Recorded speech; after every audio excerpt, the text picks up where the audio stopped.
So Matthew and Adam, it's an honor to sit here and be here with you today and talk about your ideas.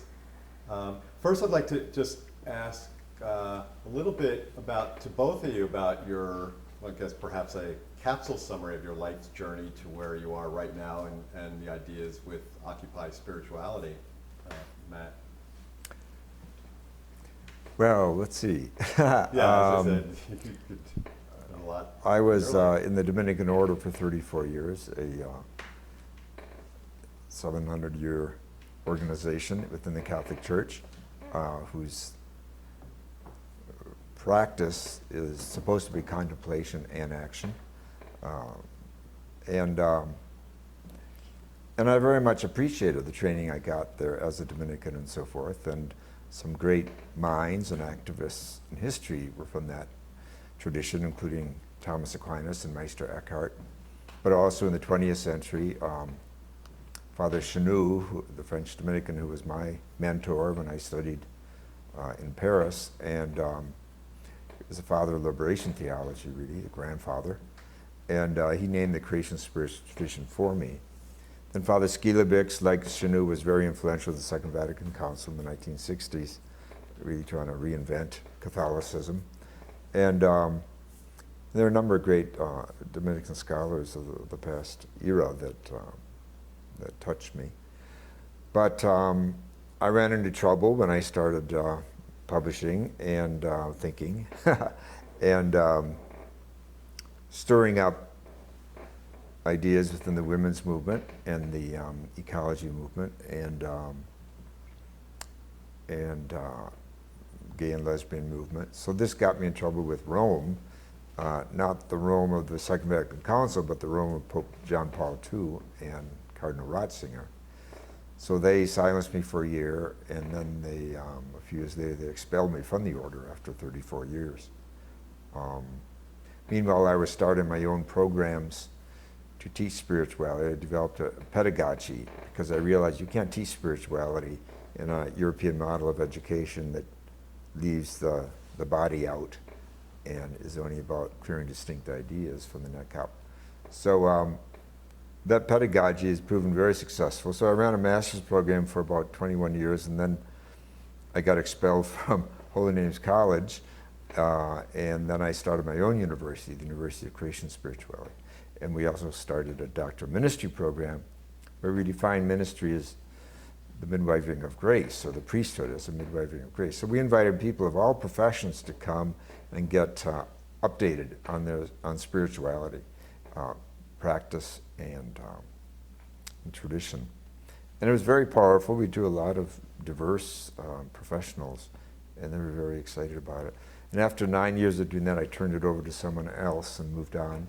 Now I've been working with inner city youth, trying to reinvent education from the inner city out, working with high schoolers, because so many are dropping out. And they're dropping out because they're bored, because we reduced education to exams and getting into college, and it's no more about the wonder and joy of learning. So we're trying to bring that back, and we've had some wonderful successes. Most recently, my director went down to Mexico this past month and worked closely with street kids in Mexico and teaching them to create murals and to make their own paints from cactus instead of aerosol. And it's much healthier to both the body and the environment to do that. So she had 50 young street kids doing these marvelous murals all over Oaxaca. And they invited her back, and they invited me back for a second time. So it's quite exciting. So meanwhile, I've written about 31 books, trying to go into our own treasure in the West of mysticism and spirituality and warriorhood, because a lot of young people for generations have felt you have to go east for your spirituality. Now, I have no objection to going east, but it's easier if you can find it in your own tradition. And it is there. It's just that the church has been sitting on it and putting everyone to sleep.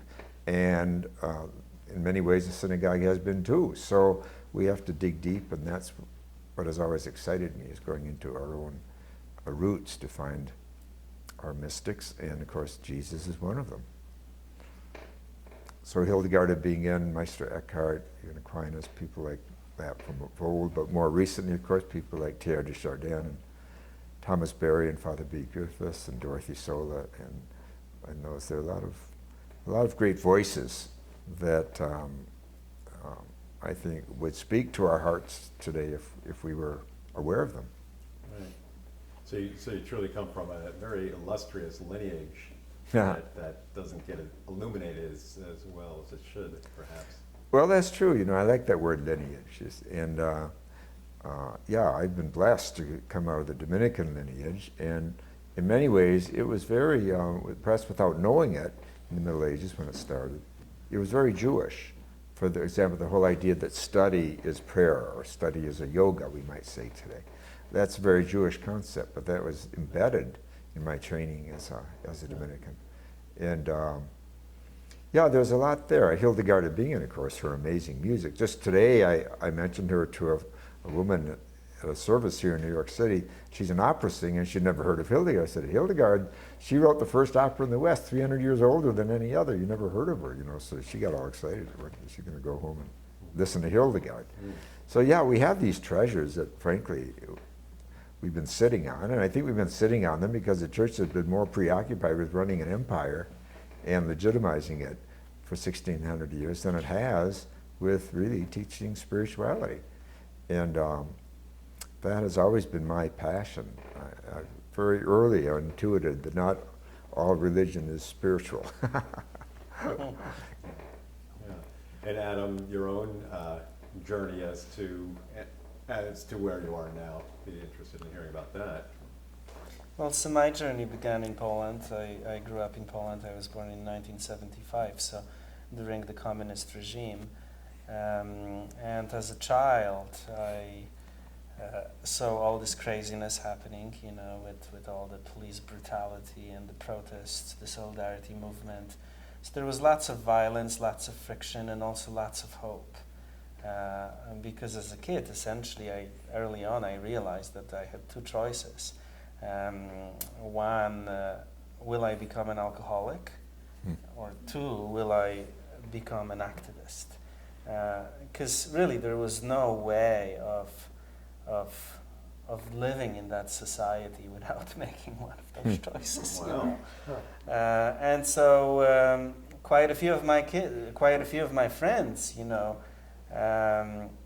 didn't become activists. So, for example, when I look at the group of kids with whom I grew up, I mean, lots of tragedy.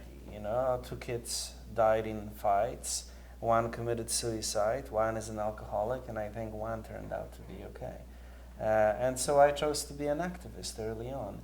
And of course, in Poland at that time, activism was deeply connected to spirituality.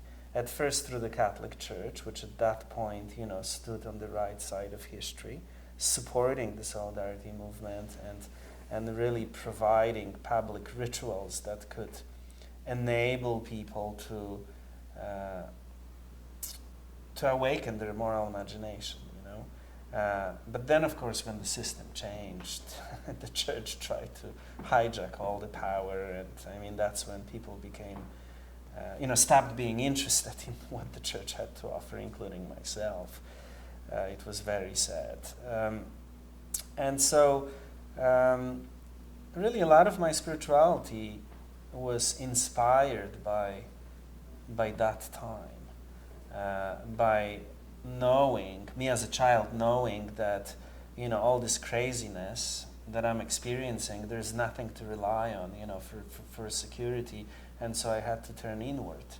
I had to develop some kind of a prayer practice, and that sustained me. That helped me to also then move forward in a way that was healthy, and that also understood that I'm here to make a difference.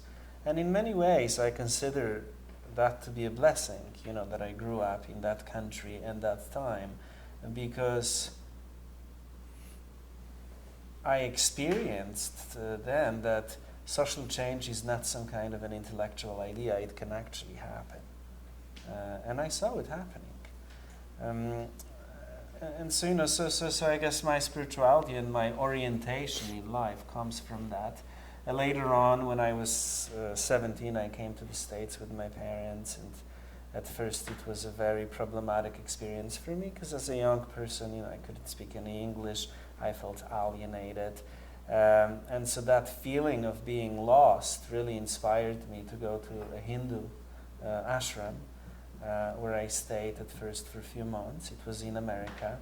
That's where I learned all of my formal contemplative practices. That's where I received my formal contemplative formation. Then that took me to India, and my goal was to really experience what it means to be a sadhu or a monk in India, in the Himalayas. I mean, I read those stories, I already had the hair that those guys have, so I thought, that's what I'm going to do.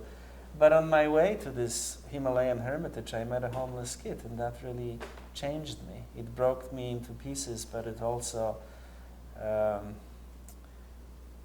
it changed me. I felt like, that kid was my call that I needed to answer. And so then that led to the life that I have today, which is a combination of contemplation and action. And some years after that event, I co-founded with my friend Tastagor an organization called the Reciprocity Foundation, which works with homeless youth in New York City. And so I guess my life, you could say, revolves around that. Uh-huh. That's beautiful. So before I ask you how you two came together, and it's really fascinating to hear both your stories, because obviously very diverse paths, different generations, diverse paths, you've come together, and whether synergy, serendipity, coincidence, probably if there are such things as coincidence. But I want to ask you, Anne, you wrote a book earlier, you co-wrote a book with Rory McEntee, New Monasticism and Interspiritual Manifesto of Contemplative Life in the 21st Century. So what is the gist of that? It's not a book, it's a booklet, Oh, okay. Yeah. Okay. It's really an extended essay. Yeah. We were trying to name a new impulse that we see emerging in young people, and a new way of life that could speak to those young people. Uh-huh. And in this book, Occupy Spirituality, we have a chapter on new monasticism. And essentially it's about creating forms that are kind of, in a sense, post-religious forms that could speak to people who are spiritual but not religious, so to speak, and give them a way to explore their longings for meaning and purpose, and give them a sense of direction, and give them a framework, just like old monasteries gave people frameworks and practices so they could develop spiritually and dedicate their lives to this one pursuit, pursuit of God. Now, as Matt and I say in this book, we realize that this young generation is not interested in monasteries. They are interested in a kind of a more integrated approach to spirituality, which includes both deep contemplative life and at the same time a very active expression in the world. So as Matt often says, saying yes to God requires us to say no to everything that violates God's love and compassion and justice in the world, so all the injustice. And so I think young people really get that.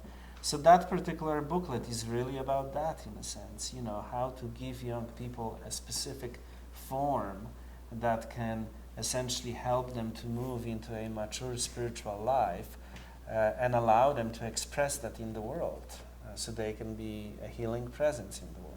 Yeah, so this new book, Occupy Spirituality, is really an outgrowth of some of your ideas, or all your ideas that you put in that booklet, and plus. Well, actually, we started with Occupy Spirituality before, but because that other one was just published as an essay, I would say that the conversations that we had with Matt really inspired that that booklet, and as it is with publishing, it takes a year after you finish to get the book into bookstores, But it really was, great synergy and serendipity to come together You said that you just started having conversation, you met each other and conversing, and then the book kind of grew out of the like an organic unfolding. Is that how it came to be? Well, I mean, I always considered Matt to be, a mentor, and when I was a student of theology, I mean, I was looking for allies, and I realized that most of the allies that I was finding were getting kicked out of the church, and Matt was one of them. But I was always just very touched and by the theology that he developed. And so at some point, I mean, I really wanted to meet Matt, and I reached out to him, and we became friends, and he's really been a wonderful mentor. Yeah, that's great. Well, I was very excited by Adam's story and his vision when we met that first time about working with the homeless youth, and about his search for a spirituality that works both for him and for the homeless youth. And so I think it was just kind of very organic that we came up with this idea together. Yeah. And the fact that we're, as you say, of different generations is a useful model, I think. And of course, in the book, we do dialogues. And of course, I came of age during the Civil Rights Movement, during the anti-Vietnam War movement, and then the women's movement, the gay movement. So it's, and even at that time, of course, my generation was wrestling with mysticism. Unfortunately, a big chunk of it went the way of drugs. I, however, was in a monastery, if you will, or a semi-monastery, a Dominican house of studies. And so I realized that you don't need drugs to get high. You know, there are practices you can do to get high. And, but getting high is a good thing. So I think that in many ways this generation can learn from my generation's exaggerations and mistakes, that you've got to be alert the next day to take on the powerful forces that make decisions about us. You know, today is the anniversary of the Lehman Brothers collapse, which cost our economy $22 trillion. That's a lot of money. That's $70,000 for every American citizen that was lost. And as far as I know, no one's gone to jail for that. Although kids have been arrested in Zuccotti Park for protesting. Yeah, including some of the homeless kids that I work with. There you go. Simply because they were expressing their right and their longing for a more compassionate and just world. Yeah. See, that's how I define Occupy. That's why I don't think it's disappeared. I think it's underground a little bit now. But I see it as an intuition about values and justice. And when you think about it, young people have often been the carriers of values and of ideals. And this certainly happened in the Civil Rights Movement. The young people filled the jails, and they paid a price for it.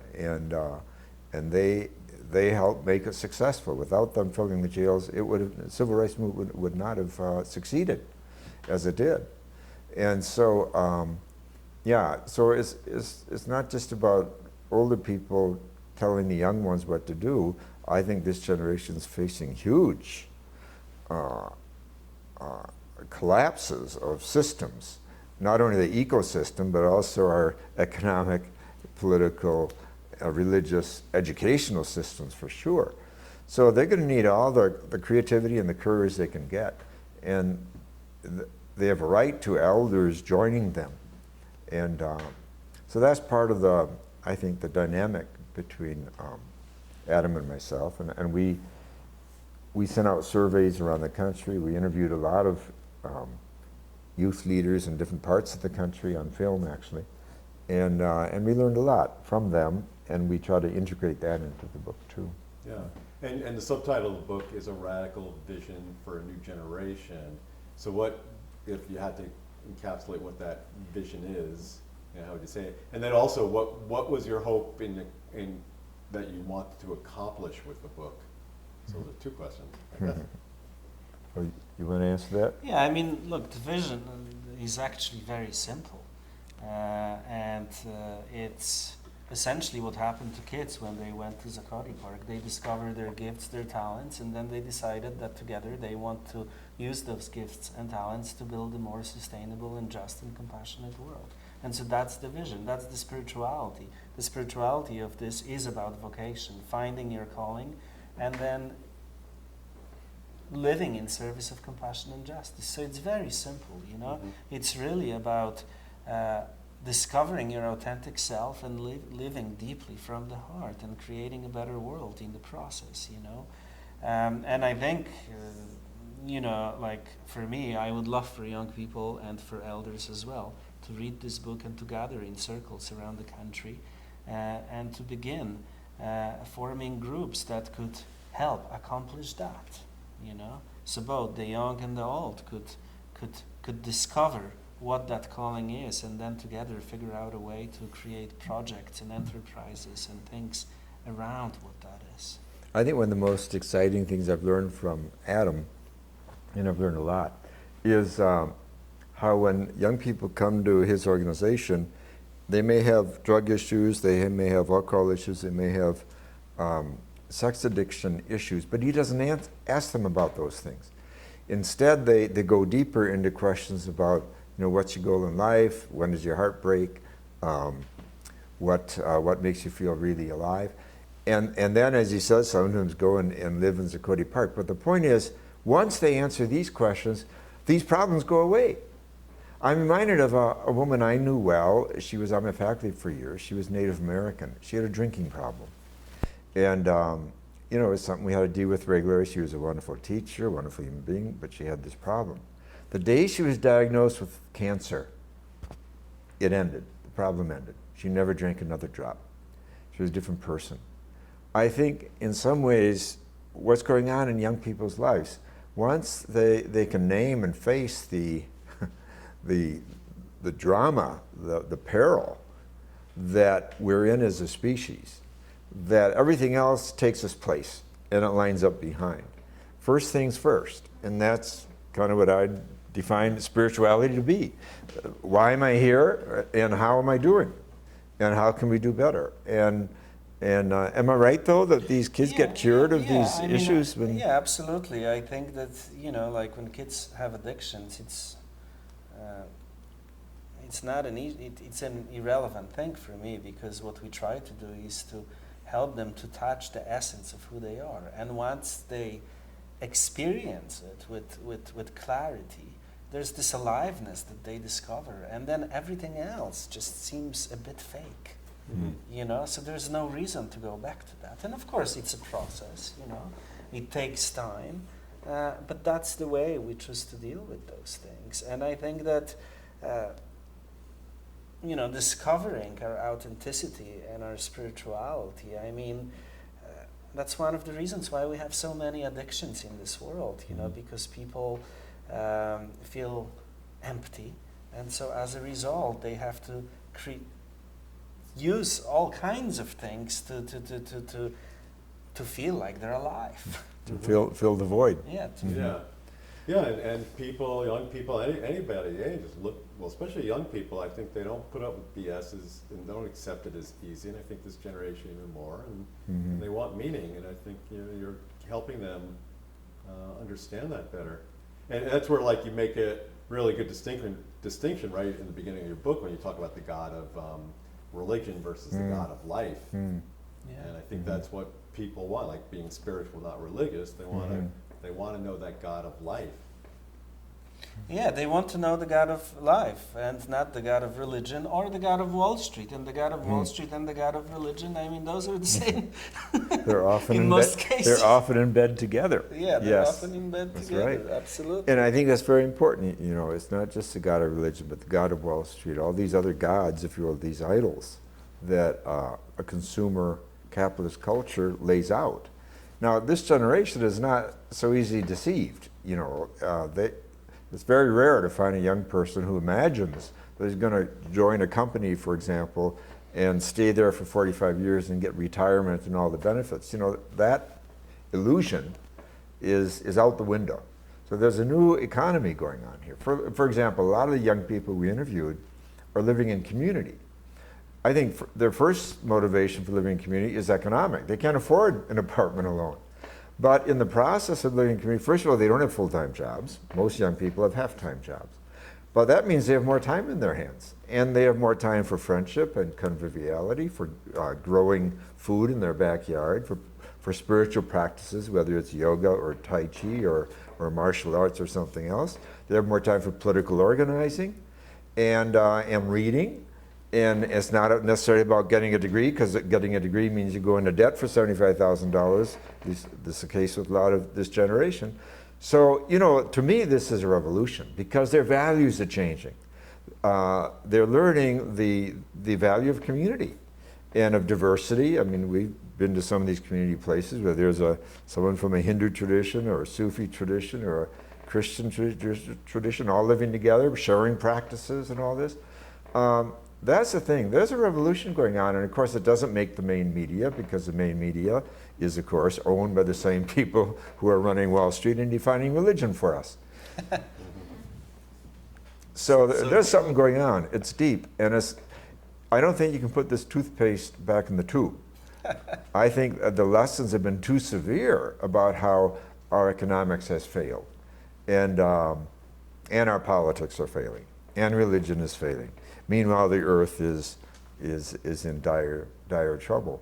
So, you know, I derive a great deal of hope from this dark picture, because so mystics talk about the dark night of the soul is really a time of letting go and sinking, but also of purification and of new visions being born.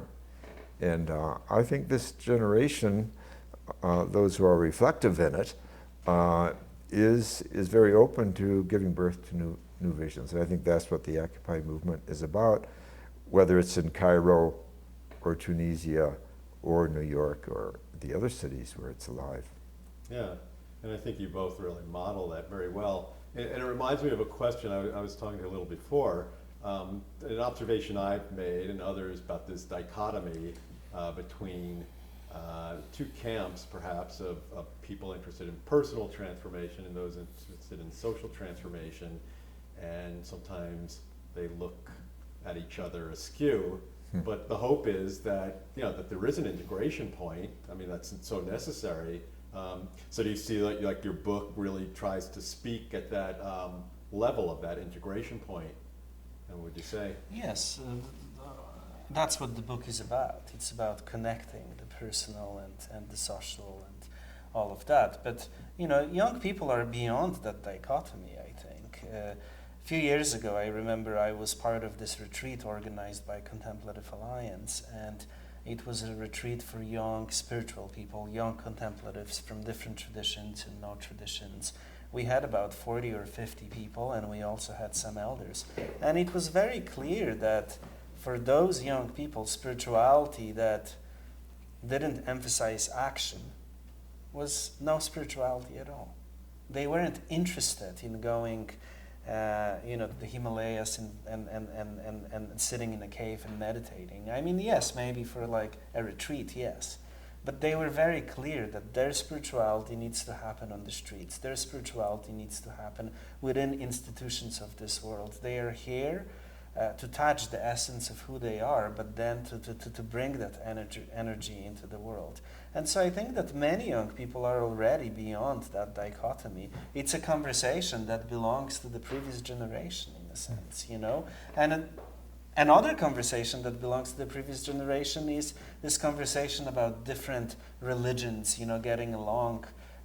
You know, while our media pundits might still argue whether Christians and Muslims worship the same God, I mean, young people are beyond that. We have a wonderful quote in the book from one 27-year-old woman. Yeah, 27-year-old woman. She says, I was raised Protestant Christian. I became a Muslim, and I feel closer to Jesus now than I ever was before. She says, I'm a Muslim whose sheikh is Jesus. Whose sheikh is Jesus. I just think that's wonderful, stunning language.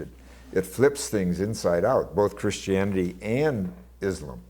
So, and I don't think she's alone in that thinking. I have a friend who's 33 who's Buddhist, and he went and did the pilgrimage to St. James Capistello in Europe. It's a 450 kilometer pilgrimage. His feet were bleeding halfway through, so he quit and came home, and he teaches math during the summer. Then he flew back the next year to finish it. And he's Buddhist. I said, how many Buddhists did you meet along the pilgrimage? None. You know, well, what did you learn from it? Well, I learned that God is in everything and everyone. But of course, I knew that already, he said.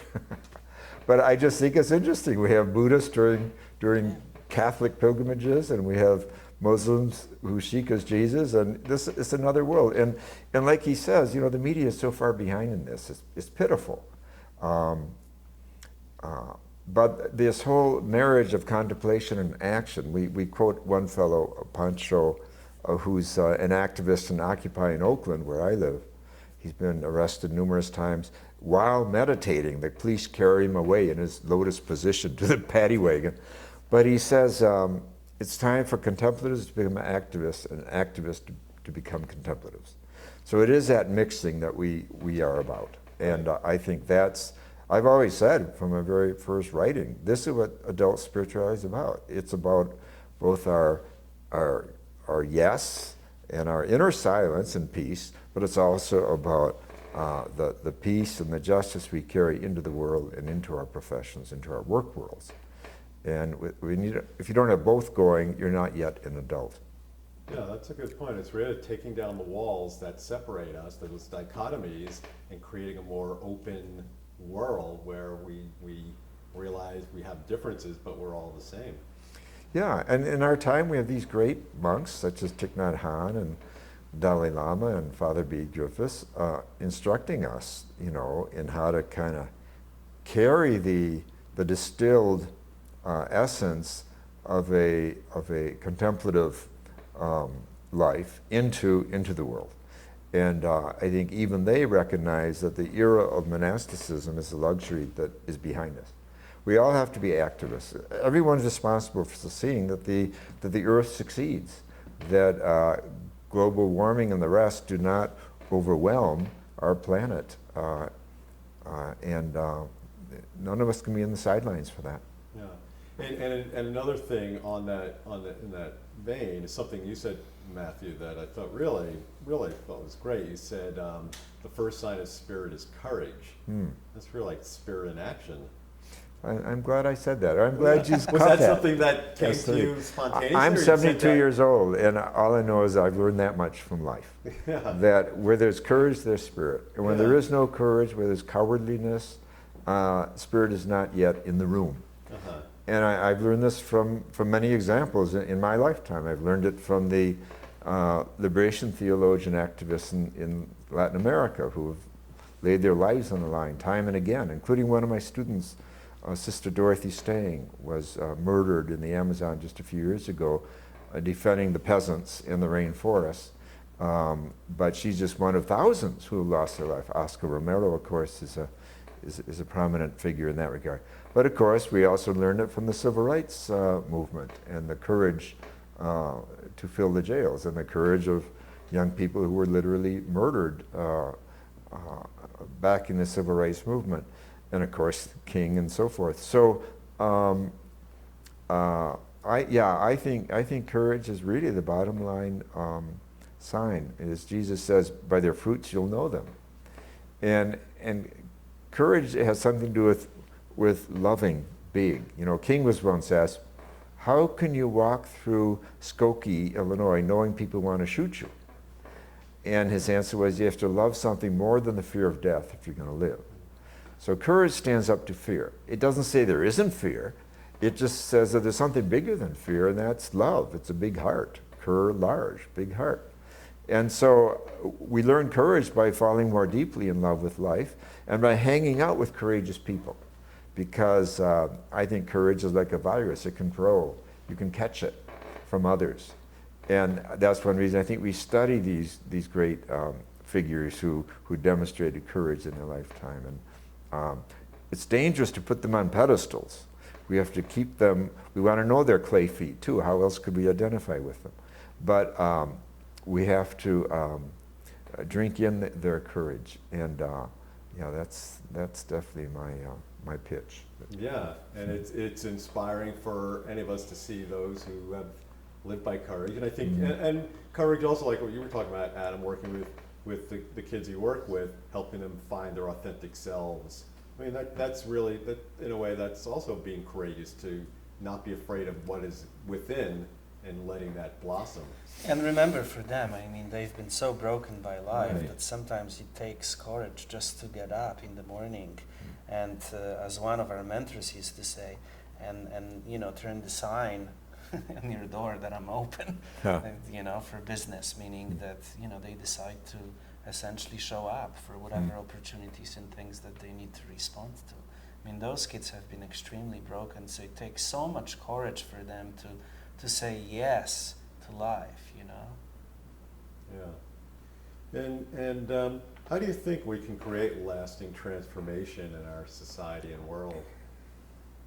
Well, I think that any kind of transformation needs to be addressed on three levels, and this also kind of relates to that question about contemplation and action, or activists and contemplatives, how they're two different camps usually. I think it needs to happen on three different levels. You know, the first level is we have to work on ourselves, right? I mean, that's where all the spiritual practices come in. Good psychology, we all know what happens to spiritual practitioners who don't do psychotherapy. You know, they have big shadows and they think that they're God, you know, or something. So we have to work on ourselves. Then we have to make sure that we can incarnate those changes into our relationships. And that's how we establish, you know, communities and etc. And then the final level, we have to realize that we and our relationships don't take place in a vacuum.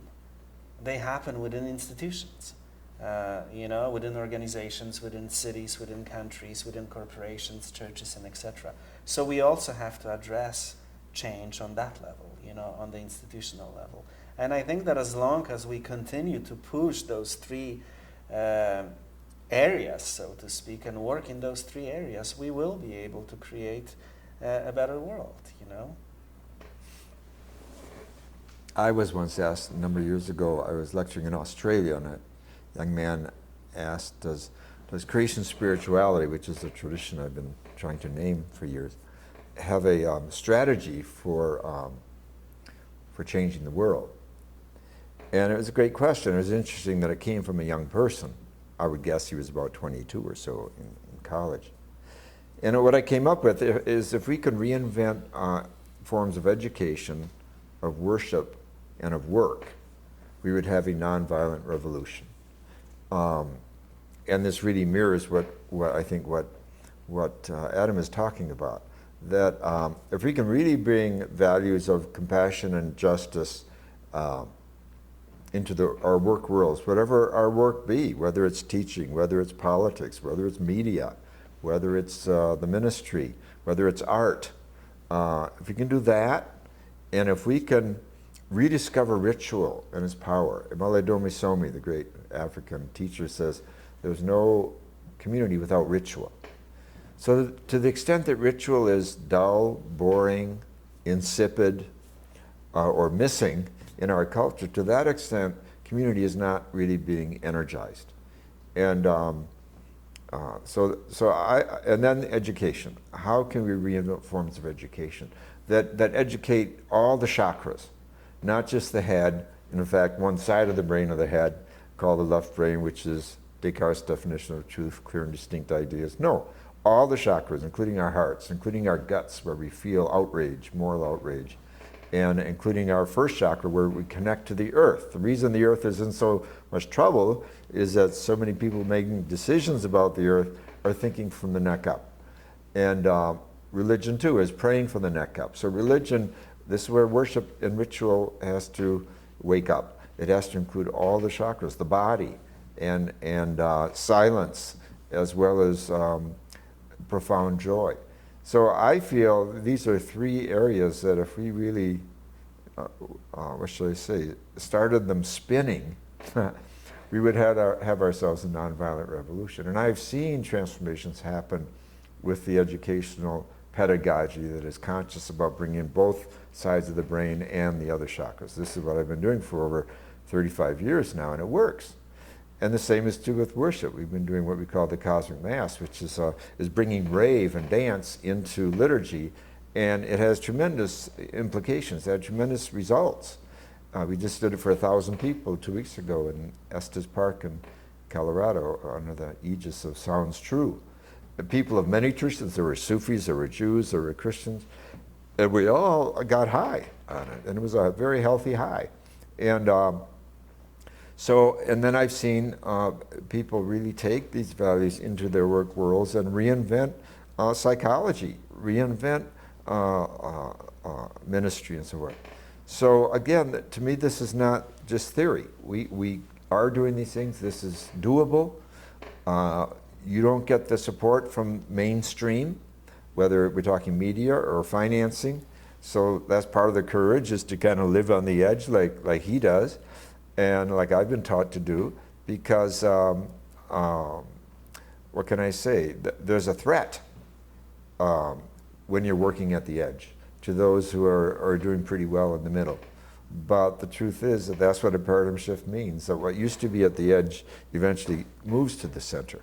So we have to be at the edge creating these alternatives and making spaces for people, especially a new generation, to move in and make it happen. Yeah. I'm curious, this is a little bit of an aside question. You know, when I asked you about your, Matt, your path along the way, and you talked about creation, spirituality, and getting expelled from the church and everything. What do you think was it, and talking about courage, what do you think it was of what you did that threatened the church? I'm sure you've given lots of thoughts. I'm just curious. Well, there were a number of things. They told you what it was. They gave me a list. Oh. Cardinal Ratzinger, Who became Pope? who became Pope, gave me a list. Number one was that I'm a feminist theologian. That's his words. I didn't know that was a heresy, but there you go. Number two is I call God Mother. See, so this is really on my mind. Yeah. Number three is that I prefer original blessing to original sin. So I wrote a book called Original Blessing that was not well received in the Vatican, though it's been pretty well received elsewhere. It was eventually translated into Polish. We thought for sure the Polish Pope would get it now, but no, he didn't back up. I don't condemn homosexuals. How can you condemn homosexuals when 10% of the human population is homosexual, and you know, God makes all of us? So what kind of nonsense is that? The church and well, right, exactly. Those who are condemning are usually sitting on something. Mm-hmm. No one hates homosexuals like a repressed homosexual. Yeah. What are the other objections? I work too closely with Native Americans. I never knew what that meant, except it's true that I invited a Bucko source, a great Lakota teacher, to work with us. He led sweat lodges on our Catholic campus, where my faculty and staff and students would do our sweat lodges and so forth. So anyway, I think that list is kind of a Rorschach test about the shadow of the Catholic Church under the previous two popes. I have some hope in this new pope that maybe some life will return there, but I'm not holding my breath, nor am I expecting to be saved by a pope. I don't think anyone should be. I wrote him a short book of letters recently, letters to Pope Francis, and I invited him to, first of all, stay true to his namesake, Francis, because we're all watching. We know what Francis stood for, so we're going to hold his feet to the fire. But secondly, to join the grassroots groups, that we're not expecting to be saved from the top, but he could join us and learn a lot and contribute. And lastly, I propose that he and the Dalai Lama go on a speaking tour together, and around the world, just to talk about the obvious moral issues of our time, which is unemployment, which is the gap between the haves and the have-nots, which is global warming and the ecology issues, and the abuse of women and girls and so on. I think that could be a punch. I really do, because between the Dalai Lama and the Pope, you know, you'd have a lot of listening ears, and I think they're very compatible, frankly, regarding their ethics, I think. And I think it would also make some pretty good theater. Well, I hope he reads your writings. I do. It's coming out in Italian in a few months, so that might give him a run. Yeah. But I suspect someone in the Vatican's already read it, even in English, because they're kind of alerted to my work now. And Yeah. in the Vatican, especially since I pounded 95 That's theses right. at not only at Wittenberg but also at Cardinal Law's Basilica in Rome. So, yeah, I've not exactly been off their radar. Well, you're demonstrating courage. Yeah. In the latter part of your book, in conclusion, you talk about spiritual democracy, you talk about Walt Whitman, and you quote Walt Whitman. Whitman's been called the poet of democracy. And I want to ask both of you what your vision of democracy is, but I want to read you a quote from Whitman, and I don't think it was in your book, but I always thought it was really right on. And Whitman said, "We have frequently printed the word democracy, yet I cannot too often repeat that it is a word, the real gist of which still sleeps quite unawakened. It is a great word whose history, I suppose, remains unwritten because that history has yet to be enacted. It is, in some sort, younger brother of another great and often used word, nature, whose history also waits unwritten." So to me, Whitman just saw democracy is still not yet to be fulfilled. So I'm wondering what you would say about democracy and the vision. Well, I think, I mean, when And you, Adam, went through the whole transition in Poland growing up to. yeah, and it was a very complex and complicated transition, and we got stuck with a very specific vision of democracy, which is not necessarily the one that people were longing for. But whenever big banks and governments, get involved in those kinds of processes, there are very few options, and so we got the option that was available for us, which was still better than the communism, but not ideal. I think that one of the best examples of democracy that I've seen was essentially in Zakori Park, where there was even this huge device, electronic device, where people could dialogue with each other and receive information. And I remember hearing on the radio one of the organizers from Occupy movement, and he was asked about voting, and he said, not against voting, but I think that it's an outdated system. There are models that we could implement that would allow people to reach consensus in a much faster and a much accurate way, And so that's the type of world that I'm interested in, In our book, we quote from Corton, David Corton, quite a bit, and he, I think we would both agree, is an amazing thinker who talks about new economy. And one of the things that he says is that the future will belong to small businesses, small decentralized operations, communities, and etc. And that's the type of world that I would like to live in. A world of communities where, let's say, we could go outside, on this street, and where different streets, different blocks are organized into small communities where people know each other, where people serve each other, where there are local businesses that serve actual needs of those people and not some kind of imagined, commercial induced stuff. And so that's the type of world that I would like to live in, a world of small communities that are networked together, and then hopefully we could have some kind of a larger frame that could allow those communities to be true to their calling. And some of them could be more socialistic, some of them could be more capitalistic, but it would be small on face-to-face level. And the truth is that both capitalism and socialism are not that different when they happen on a face-to-face level, Well, I want to thank you for that quote from Whitman, which I have not seen. It's a great quote. I congratulate you for pulling it up. I want a copy when our interview is over. I'd like to take up that last point he made first about nature, that nature too is not understood. When he was writing Leaves of Grass, he had on his desk the book Cosmos, which was a very popular book in the 19th century, done by a German scientist. And now today we have a whole new cosmology, and I think that's really what, in many ways, Whitman was prophesying. We have the new story of the universe in our time, and this is a new context for all of nature, including our own bodies and our own nature. That we're 13.8 billion years old, and it's all began smaller than a zygote and still growing, and it's the nearest analogy to the universe is an organism.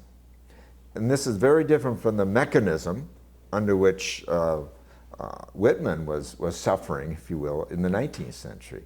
So the potential for moving into a new worldview, this gift from science in terms of a new understanding of nature is huge, because it puts all of us in a context of creativity, really. Because what we're learning is creativity is without doubt the most permeating habit of the universe. And it's an invitation, therefore, for all of our creativity to come alive. And then I think this takes us to the issue of democracy, but also and politics, but also the issues of religion. That if we're not engaging in educing, so what education is supposed to do, educing creativity from our young people, what are we doing? And how can we create like the kind of visions that Adam was putting forward there, you know, where community can be a gentle place, what Dorothy Day called a place where it's easier to be good, rather than these constant reptilian battles that we define Democrats and Republicans by. Remember, our definitions of democracy today still leave out the non-human world. The redwood forests have no vote in the United Nations, nor do the whales, and all these species that are disappearing. So it's totally anthropocentric. It's straight from the modern era. It has nothing to do with postmodern consciousness. So clearly we have to wake up to all the levels of kinship that we're all part of, and responsibility there. And we have to listen to the animals and the plants and the soil and the oceans and what they're telling us. They're crying with pain, and we're addicted in front of our television sets, stuffing ourselves with potato chips. So you know we have to do better than this. To the God of Wall Street. Well, there you go, and that's right, and they're making money on all this, and we have to do better than this. And time's running out for our species. So. You know, this is not a comfortable,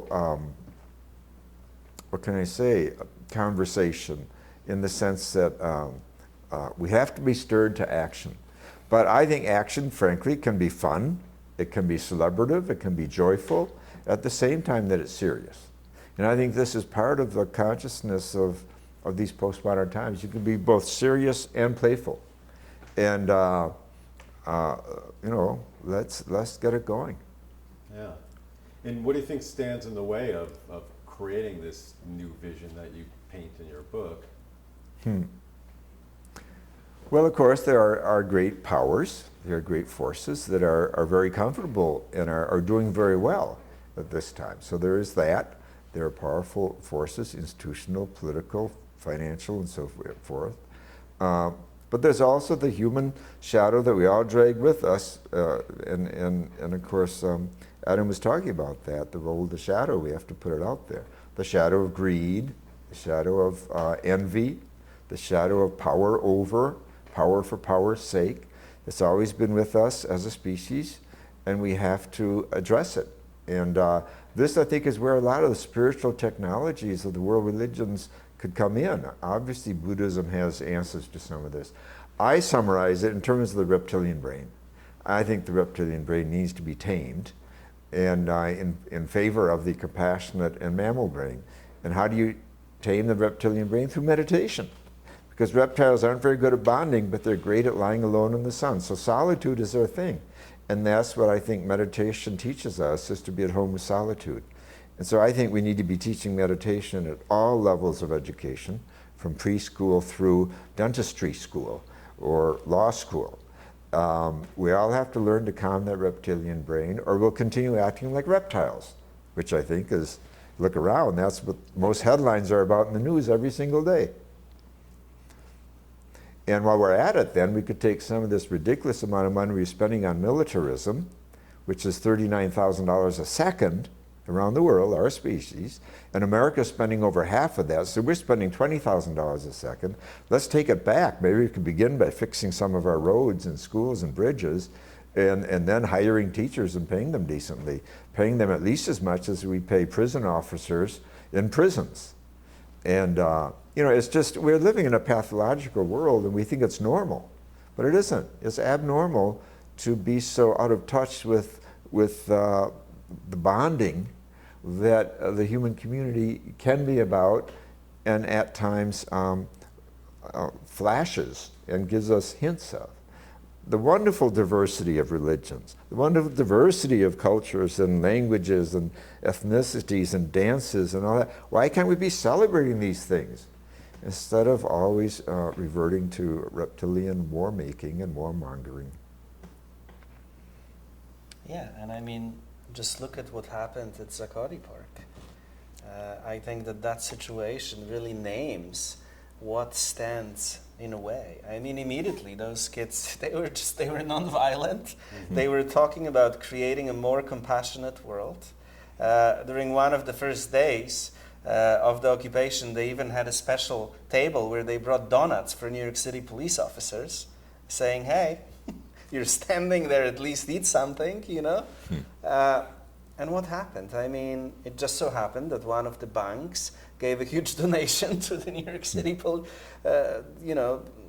police, and then a few days after, I mean, it was like war. They began attacking everyone, and I mean, this is the world we live in. Yeah, and it seems like the answers are a lot common sense, like let's stop spending the United States $20,000, the world $39,000 a minute. A second. Crazy. War. I mean, so much seems so simple, and it the answer is what you talk about in the book, an awakening, ultimately to more enlightened thinking. Yes, but it's not just thinking. You know, it's an awakening to a new kind of spirituality that integrates all of those things. That that helps people to discover their calling. That helps people to live in service of compassion and justice, that takes seriously the lessons that we've learned from Gandhi, from MLK, from Dorothy Day. You know, this new world is not just going to happen. I mean, those guys are not just going to let it go. Mm-hmm. I mean, it's not just going to happen. We all have to get trained in nonviolent techniques of resistance. We all have to get serious about our spiritual practice. We all have to get serious about creating communities where we are responsible for each other, you know? And then a new world will happen. Yeah, and then transformation based on a higher transformative human being. Right. Right, and that ultimately would be the revolution. Right. Yeah. Right, and you know, this doesn't have to happen like, you know, as someone said, you know, revolution will not be televised. Most likely it will happen quietly. It doesn't have to be a public battle, you know. We just have to create these alternative structures, these pockets of light, you know, these pockets of freedom where we live according to a different kind of logic than the mainstream society. And then eventually the center of life will just switch, you know, and the old institutions will become irrelevant. Yeah. Would you see then, if those institutions become irrelevant, new institutions taking their place, or things that we don't even know yet will? Yeah, I mean, you know, like in many ways, that's what happened in Poland. You know, I mean, the 60-70% of people existed outside of the mainstream system, and eventually the system became irrelevant, and so all of those guys had to pack their bags and leave, right? Now, the problem in Poland was that very few people were properly trained to actually be able to run the country. So that's why it's very important for all of us to develop our skills, to develop alternative institutions that can essentially replace some of the things that are in place right now. But also, you know, as it usually happens, once things will begin to change, some of those institutions will change as well. That's why I think, you know, for me it's a question of vocation. Some people work outside of the system and focus on creating alternative structures, and some people stay within the system. It's a question of what you're called to do in this life, you know, and both are needed. Right, and institutions can only be as strong or capable as the people who are part of it. Yes. So would you say both of you are hopeful for where we can go? I don't know if you've given, well, you probably have given much thought to it. I think I take David Orr's definition of hope in the book. I think I mentioned it.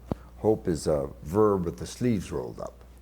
So what that means to me is my hope is conditional if we go to work, like Adam's talking about. Hope is not something we just sit around and take in. It's demanding of us. The courage that you mentioned earlier, that gives hope. If it's there, if it's lacking, not so. But I do see hope. I certainly see hope in a lot of these young people we've been talking to, and others who share essentially these values. I see hope in the Cairo situation. Now, the people who really launched the movement there say, well, now the movement's been hijacked twice, first by the Muslim Brotherhood, now by the army. Okay, but they're still at it. So maybe the third time they'll succeed. Yeah, it's still evolving. You know, it's still evolving. I mean, a baseball player who hits .333 is considered a hero. So, you know, you don't win every time. Mm-hmm. So I think that's part of perseverance has to be part of this too. That's why you need allies, you need a movement, and you need to stay at it. Perseverance matters. Mm-hmm. Yeah, I'm hopeful too, but I agree with Matt. We all have to get to work, and that's what I want to do. Every day I want to work hard for this new world. And I understand that it's not going to happen unless I change, unless everyone I work with will change, you know. So that's what I am dedicating my life to, and I would encourage everyone to do the same. This change is not going to happen, you know, if we just sit around and have nice conversations and think that somehow the vibrations of those conversations will heal the world. I mean, I don't believe in that. We have to get to work today. Yeah, and I think both of you really embody what Matthew talked about as spirit being courage. And I think both of you in your work and all of us, that's really what it will take, you know, that work, that action, being courageous, being true to your principles. So it's, you know, it's a great thing you're both doing. And thank you for writing this book. So if people are interested in the ideas in the book, they can obviously buy the book, and then is there a website that also, or just your own websites? Matthew has a website, which is MatthewFox.org. and my website is reciprocityfoundation.org, which is the organization that works with homeless kids in New York City. And people can get in touch with us, and maybe we can help them organize conversations around this book. Mm-hmm. Yeah, so that's great. So I thank you for your work and your alternative media. This is needed. So needed. Absolutely. Get the words Thank you out. so much. Yeah, thank you very much. Pleasure. Thank you. Yeah.